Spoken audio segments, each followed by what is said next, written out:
there that I thought it was going to be more, but I can understand it. It was a good one. It was interesting at the same time. I highly recommend it.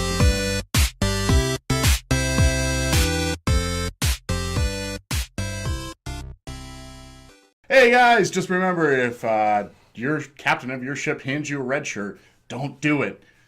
Welcome back to another episode of Classy Nerd Talk. I am your host, Tuberculator, and also Paul. We've been doing this playlist for, this is the second one. We're doing movies then and now. Mm-hmm. So if you're new to the channel and you want to know more about that, there's also a video that I'll leave at the end of this video that will show the first one or, the future ones that we have coming up. Yep. So, a little insight, just if you're new, is pretty much I challenge him to watch a movie from my time period, which is the 90s all the way to now. And then he challenges me to watch a movie from... Before 1990. Yeah, before... Go back to 1900 if I need to. If we can find one. It's hard to find those. Silent film. There are a few. Yeah. There'll be a few coming up. Oh, gosh. But yeah, okay, so into it. So... last week we picked, I picked the genre of action, and you told me Enter the Dragon, which is actually a very, one of the most famous kung fu movies out there because of Bruce Lee. Yes. And if you don't know who Bruce Lee is, then I recommend you go look him up. You get out from underneath that rock. Yeah. Old or young, you should know Bruce Lee. Yeah, I can see that. But most of the time, if you ever see kung fu movies, it's mostly Bruce Lee they bring up. Yeah, most of the time. When people talk about it.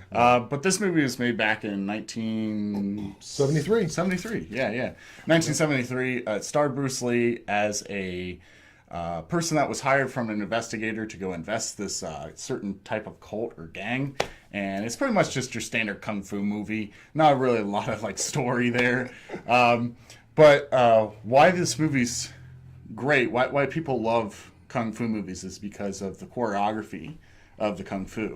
It's not real kung fu that we're seeing, where it's people are really hitting people. Don't believe it. Well, except the part where... There's some hits in this movie. I'm sorry. This is the 70s. I think there's still actually a part in this movie where the part... Because Chuck Norris is in it. Yep. There's a part where Bruce Lee grabs his chest hair and pulls it out. I think actually that was real. That's why Bruce Lee died. Don't mess with him. Chuck Norris came down and hunted him down. That's right. But no, this movie is actually... I really liked it. When he told me I was going to watch it, I was like, yeah, I've watched this. It's been about, I think 10 years since I've watched this film. Yeah. Well, now, since a couple weeks ago when I did it. But the thing is the choreographed fight is what you're in there for, and the whole kung fu style. So don't go in thinking, oh, this is going to be the most in-depth story you ever have. It was more of just, and that's how a standard action film really is it's just... They want to show you the beautiness of the fighting and the action, everything that's going on. But overall, I really like this movie. Yeah, it was a little more, I think, Americanized, fighting movie, more so than what they normally do over in China and Japan, especially even at the time frame. So, but yeah, I enjoyed it too. So, thinking of you watching it, and how do you rate this movie, and would you recommend it to people? I would recommend it. If someone was asking me, hey, what's a decent kung fu movie to watch or a good kung fu movie? I would probably say Enter the Dragon, Bruce Lee. A lot of people do like Bruce Lee. If I had to rate this movie, I would have to give it probably about a 9. Story lacks, because it's a standard kung fu movie. But overall, it's a round, well-shaped movie. So I really liked it. So. And you got some top-level people, and actually you've got John Saxon, Chuck Norris, and forgive me, the Afro-American guy, martial arts guy is in there. He does an excellent job. And then, of course, you have Bruce Lee. Yeah, of course. So, but yeah. So past that, so I challenged him to watch a movie, and I picked Westerns. He picked a Western. So, the only Western that popped up in my head was actually 3:10 to Yuma. That's a good movie. Yeah. Oh, wait. Not 1957. You're in an early version. Yeah, so this must be something new. I think it was 2008? 2007? Was it 2007? I think it was 2007. Okay. Yeah, because I knew it was in that time period. But, I'm just going to hand it over to you, and you can tell us exactly about 3:10 to Yuma. Okay, I'll take it. Okay. 3:10 to Yuma. Actually, is a remake of a movie from 1957. The plot of the movie basically is you have a rancher who is lost his leg in the Civil War. You don't find out why till later in the movie, but he lost his leg in the Civil War. He's about ready to lose his ranch. He's out of money. He's afraid that his family has lost their confidence in him because he can barely provide food, that type of stuff. So eventually in the movie, he decides he's going to, for $200, be part of this posse to take a criminal, Ben Wade, to the town of Contention and put him on the 310 to Yuma, which is a train bound for Yuma, and where Ben Wade will, of course, face trial and go to prison.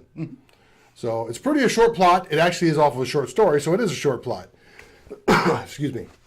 So the thing I thought was really good about this is that it did follow, and I apologize, I've never read the short story, but it did follow the 1957 version pretty close to whatever it was. However, this one added depth to the characters. In the 57 one, the story was there, but you really didn't, you didn't feel for the characters. You didn't understand the characters as much. It was just a movie. And then back then, I mean, that's a lot of times how they made movies. But this one, it actually adds subplots in there too. For an example, his son in the movie reads books about Ben Wade. And back then, a lot of times, even the stories about criminals were made to be glorified. I remember, there was an episode of Brady Bunch many years ago, I don't know if you've ever seen it or not, but about Jesse James, that their little youngest son, like Jesse James, and the parents were trying to say, hey, he's a bad guy, and the kid's like, no, he's not, So it kind of goes along with the subplot in this, where this guy's son is like, well, I got to follow these guys because this is some big name, criminal. He's a superstar, and really he's not. And so if you find that out in the movie, and it's really good how even oh gosh, can't think of the name here. Dan Evans. That's who Christian Bale plays. He's the rancher. He realizes when his son comes up that he's not following his dad. He's following the bad guy. Okay. So he's got to play interference for him. And the other parts, there were several good parts in here. I really enjoyed the part towards the end there where he's trying to get Ben Wade to the train, and the whole gang's there shooting up the town and shooting at him stuff, and they're getting into a fight and trying to get away, and Ben Wade's on top of him, about ready to kill him so he can get loose. And Christian Bale starts telling the real story of why he's doing what he's doing. His leg was shot off in a retreat he gave, and one of his own men shot his leg off. That kind of stuff. He says, how do you tell a story like that to your son?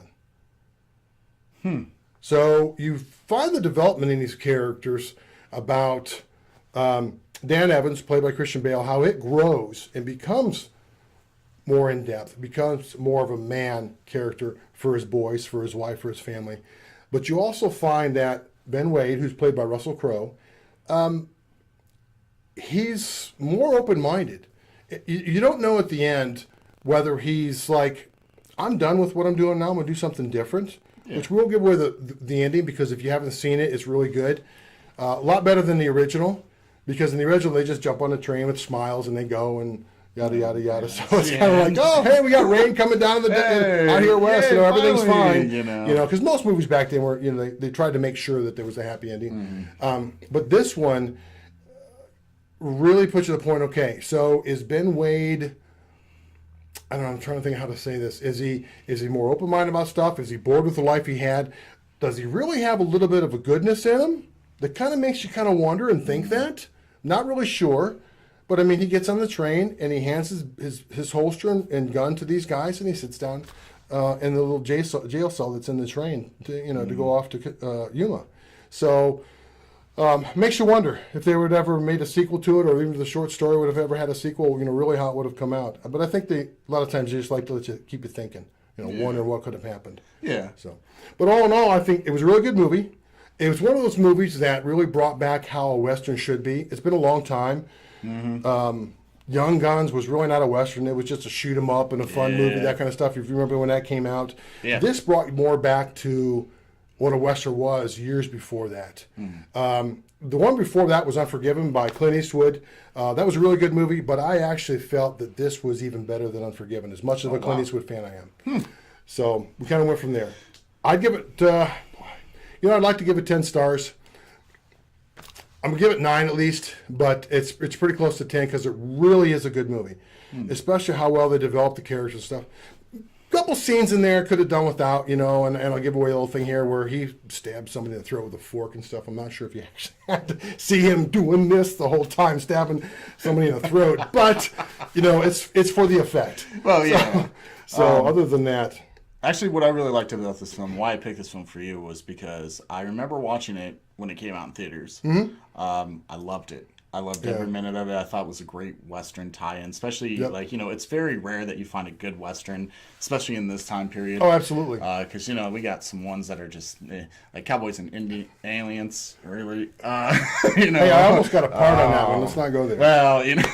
Probably would have been an alien, but You know, there's some ones that are like hidden gems, and you know they come out, and I think 310 to Yuma was one of those hidden gems that people really loved. But you know, also too is it's overshadowed by like the original. And a lot of people are like, we don't want to remake it again. You know, it's kind of like with Magnificent Seven, the new one. You know, most people just didn't go watch it because they were like, wow, Hollywood's just remaking this. Which, you know, we've been spewed that for so long. Well, there's been a lot. It's been going on quite frequently lately. But what I like about the all-star cast that's involved is Christian Bale, Russell Crowe, and I forget his first name, but it's Foster. Ben Foster, one of your favorites. I love Ben Foster. Ben Foster really did good. And, you know, and I'll also bring up Ben Foster did Hell or High Water, which was an Academy Award-winning movie, which I will probably get to if you ever ask for a Western again. There we go. You know... overall, I think this movie is a really great action film, very well detailed Western, and you know, it's a thrill ride from the whole like start to the the end, and you're like, wow, this movie. I wish it just keep going, or at least, you know, because those actors work really well on the screen together, and it makes a good story. Oh yeah, so definitely. You know, overall, I did. Definitely. So I would recommend that. So, Me too. You too. So okay, so next week we're going to be watching a different movie. The genre I picked is a bomber stinker. He wants a stinker movie, and I picked a real stinker. Santa Claus Conquers the Martians from 1964. Let's see if you can keep from throwing up on that one. Well, I don't know about that. You know, I'm a huge fan of stinker films, but like they have to be good stinker films, not like, you know, like. Then it's not a stinker film. Well, kind of like Plan 9 from Outer Space or The Room. You still don't understand the term of stinker, but that's okay. Yeah. So you picked the genre of what did I pick? I think picked romantic romance movie. So I'm going to pick 10 Things I Hate About You, starring Heath Ledger and Joseph Gordon-Levitt and Julia Stiles. It's actually a 90s film. So yeah, I think it came out in 19. Because I know Santa Claus 99. 99. Mine was 64. 64. But yeah, past that. This movie's about as old as I am. Oh my gosh! No, here we go. Well, let's not talk about how old you are. But yeah, too many jokes go there. Just remember, if you're not nerd enough, you're not classy enough for this channel. Thanks. We'll see you. Okay, so I'm gonna stop. One down.